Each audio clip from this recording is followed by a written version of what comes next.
이어서 계시록 1장 4절에 대한 7영에 대한 내용의 말씀을 우리가 성경을 통해서 알아보겠습니다.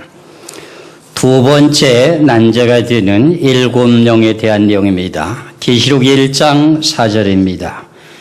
요한은 아시아에 있는 7 교회에 편지하노니 이제도 계시고 전에도 계시고 장차 오실 이와 그 보좌 앞에 7 영과 그럽니다. 7 영이라고 하면 우리가 숫자상으로 풀이하는 내용 가운데 완전하다 이런 내용의 뜻도 나옵니다. 그래서 계시록에 보면은 7 영에 대한 내용들이 몇 군데가 나오게 됩니다. 근데 그 영을 갖다가 하나님의 영이다 이렇게 말씀하다 보니까 우리가 혼돈하기 쉬운 것 중에 하나가 뭐냐?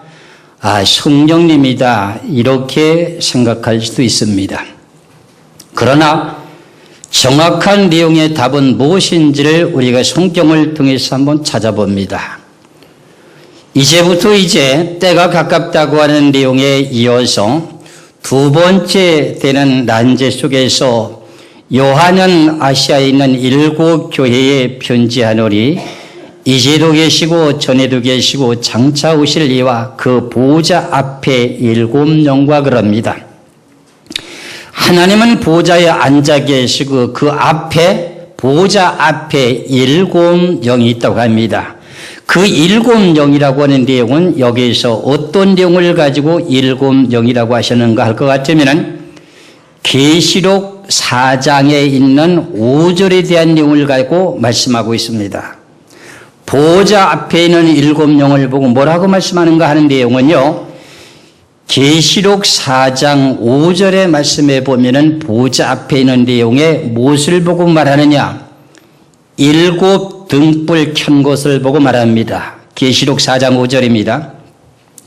보좌로부터 번개와 음성과 내성이 나고 보좌 앞에 7 등불 켠 것이 있으니 이는 하나님의 7 영이다.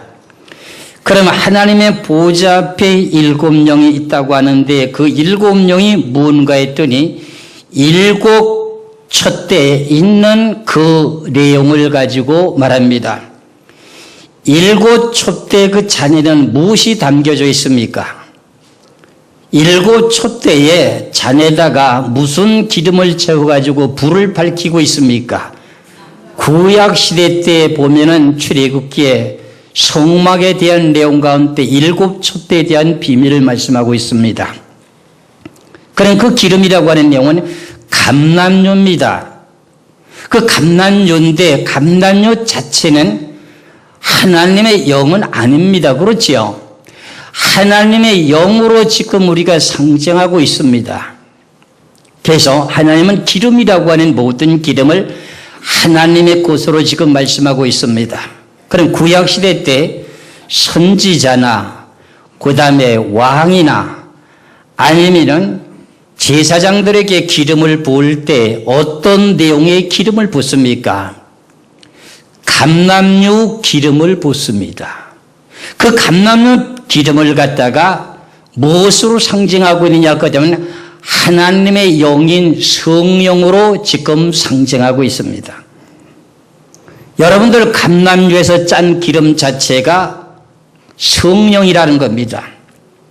그렇기 때문에 그것을 갖다가 오늘 본문에서 보좌 앞에 7 영이 있는데 그 7 영이라고 하는 것이 무엇인가 그런 말입니다. 어떤 분이 저에게 단독직입적으로 자기 자신에 대한 신분도 밝히지 않으면서 7 영도 모르는 사람이 계시록을 전해가지고 도리어 계시록을 말이 혼돈시키고 앉았다고 이렇게 경솔한 말을 하시는 분도 있더라고요. 그래서 그러면 제가 7 영에 대한 내용을 좀 알고 있는 분 같더라고요. 그럼 저와 좀 다르게 전한다는 내용이 뜻이거든요. 그 모든 내용은 하나님의 판단대로 될 것입니다. 저나 여러분이나 하나님의 경 진리 말씀을 바르게 영안이 열려서 분별하시길 주 이름으로 축원합니다. 구약시대 때는 선지자나 제사장이나 왕들에게 기름을 부게 될 때 감람류 기름을 부었습니다. 근데 신약시대 때 와서는 무엇으로 어떻게 기름을 붓습니까? 영적인 내용인 하나님의 성령의 영이라고 하는 내용을 받은 사람들이 실질적으로 목사님들에게 성부와 성자와 성령의 이름으로 목사로 안수하노라 하면 기름 부음을 받는다고 그러지 않습니까? 그렇죠? 그럴 때 실질적으로 하나님의 성령의 영이 그들의 머리에 임재합니까? 안 합니까? 임하거든요.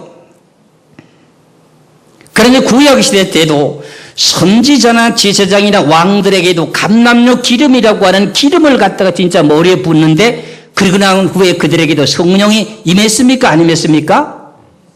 임했습니다. 그래서 그 내용의 상징적인 내용을 보고 뭐라고 말하냐? 하나님의 일곱 영이라고 이렇게 말하고 있습니다. 그래서 일곱 영이라고 하는 내용의 자체 속에서 오늘 본문에 계시록 1장 4절에 보좌 앞에 일곱 영이 있다고 하는데 그 내용 자체를 계시록 4장 5절의 말씀에 보좌 앞에 일곱 등불 켠 것이 있으니 이는 하나님의 일곱 영이라. 이것은 일곱 촛대의 감람류 기름에 대한 내용을 말씀하고 있거든요. 만일에 촛대가 9개라고 생각하면 무슨 영이 되겠습니까? 하나님의 9영 이렇게 됩니다. 그럼 여러분들이 좀 성경을 좀 잘 이렇게 분별하시면서 좀 이해를 하셔야 됩니다. 하나님의 영이라고 하면 분명히 성령 아닙니까? 제가 그걸 몰라서 이런 말을 하겠습니까? 잘 분별하셔야 됩니다. 그렇다면 지금 다른 곳에서 일곱 영이라고 하는 내용을 갖다가 일곱 눈을 가지고 결과적으로 일곱 영이라고도 말하고 있습니다. 계시록 5장 6절의 말씀을 보겠습니다. 계시록 5장 6절입니다. 내가 또 보니 보좌와 네 생물과 장로들 사이에 어린 양이 섰는데 일찍 죽임을 당한 것 같더라. 일곱 뿔과 일곱 눈이 있으니 이 눈은 일곱 눈이라고 이 눈은 온 땅에 보내심을 입은 하나님의 무엇이래요? 일곱 영이라는 거예요. 하나님이 보내가지고 온 땅을 어떻게 해요? 보내가지고 모든 것을 살피게 만든다는 내용의 뜻입니다. 근데 그것을 보고 무슨 말이라고 말해요? 일곱 영이라고 말을 했어요. 그럼 여기까지도 이것이 무엇인지를 아직도 우리는 확실한 정의의 답을 내릴 수가 없습니다. 그렇죠? 스가랴서 4장 10절의 말씀을 한번 보시기 바랍니다. 스가랴서 4장 10절의 말씀에 작은 일의 날이라고 멸시하는 자가 누구냐? 이 일곱은 온 세상에 두루 행하는 여호와의 뭐라고요? 눈이라는 겁니다.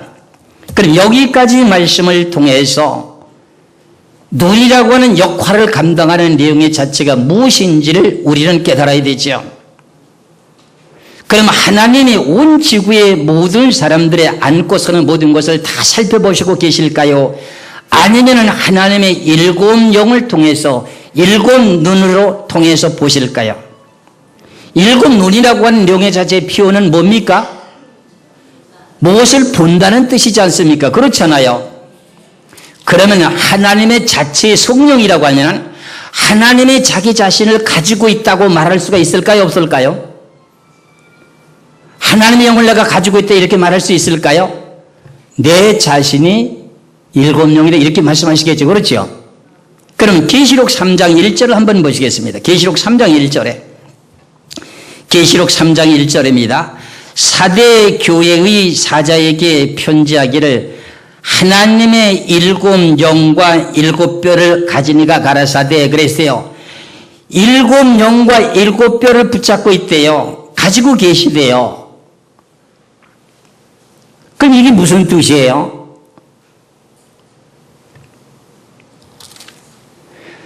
그럼 만일에 여러분들을 하나님이 기름 부어서 목사로 세웠으면 그 목사는 누구 거예요?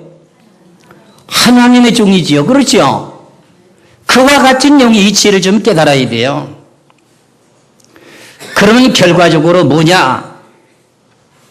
일곱 영을 하나님이 보내가지고 온 땅의 모든 것을 갖다가 살핀다는 거예요. 그러니까 요한계시록의 소아시아 7교회에 나오는 모든 내용 가운데 사대교회에서도 그러는 거예요. 내가 7영과 7뼈를 가지니가 가라사대 네 행위와 그 모든 것을 내가 알고 있다 그러잖아요.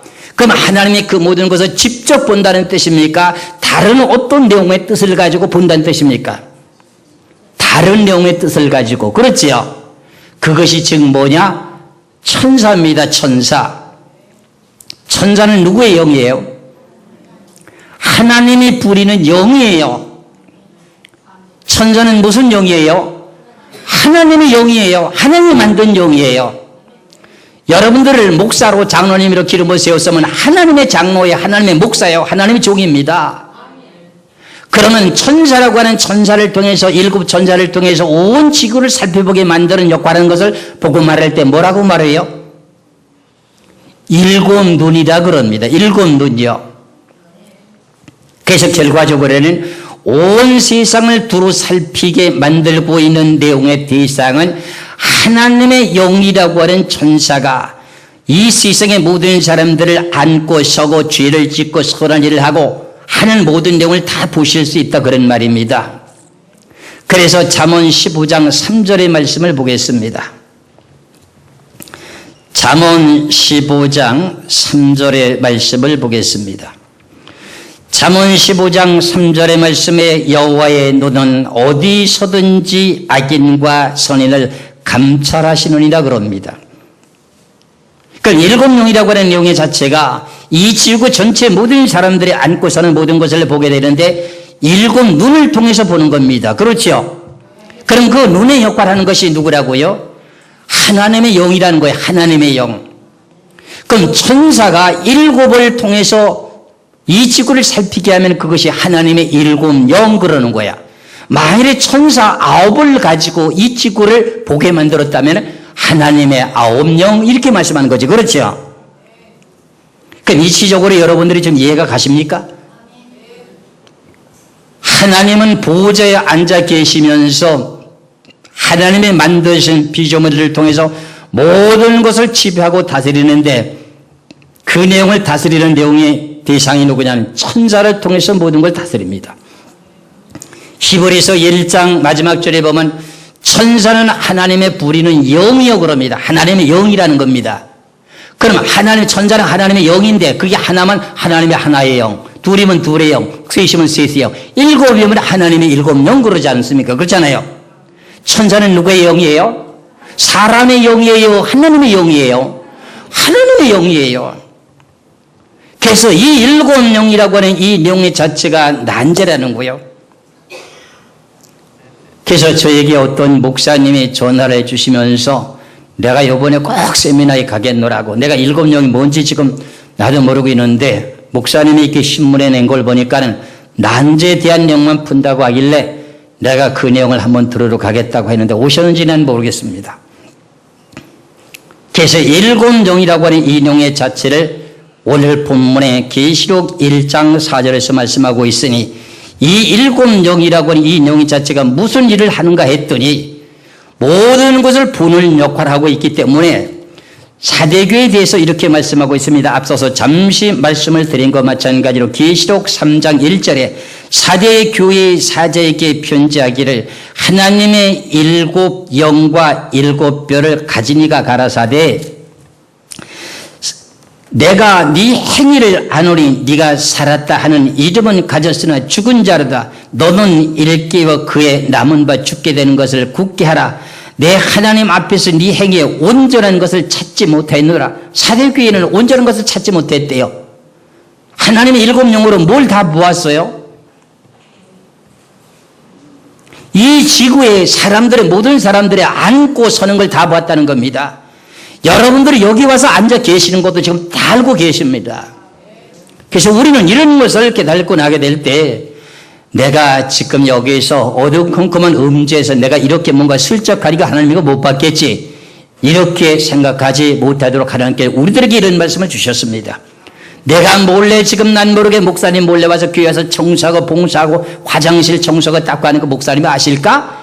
이렇게 생각하지 마시고 다 하나님의 7영이 보고 계시기 때문에 내가 너에게 상급으로 채워주겠노라. 남의 눈에 보이게 하지 말고 하나님의 눈에 띄게 하시면 되는 거예요. 하나님이 지구를 통치하시는데 7이라고 하는 내용은 완전한 숫자를 뜻합니다. 그럼 이 지구의 모든 것을 선과 악에 대한 내용, 여러분이 안고 서는 모든 것까지 다 살피니까 완전합니까? 불완전합니까? 완전하지요. 그래서 그것을 갖다가 7영이라고 말합니다.